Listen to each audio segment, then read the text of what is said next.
कवयित्री मल्लिका अमर शेख यांचा जन्म 16 एप्रिल 1957 रोजी मुंबईमध्ये झाला.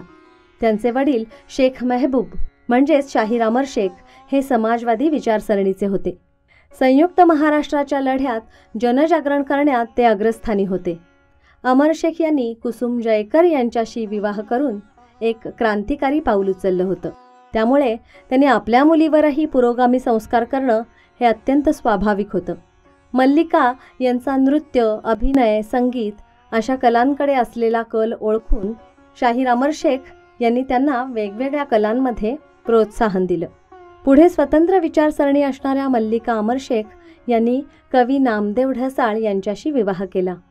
मॅट्रिकपर्यंतचं शालेय शिक्षण पूर्ण केल्यानंतर त्या जे काही शिकल्या त्याचं प्रतिबिंब त्यांच्या लेखनात दिसून येतं. 1979 साली वाळूचा प्रियकर हा त्यांचा पहिला कविता संग्रह प्रकाशित झाला. त्यानंतर बऱ्याच उशिराने म्हणजे 1993 साली त्यांचा महानगर हा कविता संग्रह प्रकाशात आला.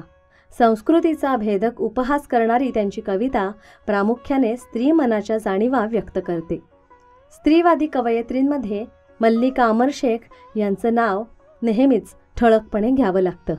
1999 सालचा देहऋतू आणि 2007 सालचा समग्राच्या डोळा भिडवून हे अलीकडचे कविता संग्रह त्यांच्यातील स्त्रीवादी कवयित्रीची साक्ष देतात. मानवी दुःख आणि स्त्री यांचं समीकरण का असावं, त्याबद्दल संस्कृती रक्षक उदासीन का आहेत असे प्रश्न त्यांना पडतात आणि नकळतपणे त्यांच्या काव्यातून ते उमटतात. 1994 साली त्यांनी सूर एका वादळाचा हे आपल्या वडिलांविषयीचं म्हणजेच शाहीर अमर शेख यांच्याविषयीचं पुस्तक संपादित केलं. त्यांचं अत्यंत गाजलेलं पुस्तक म्हणजे 1984 साली प्रसिद्ध झालेलं मला उद्ध्वस्त व्हायचंय हे आत्मचरित्र.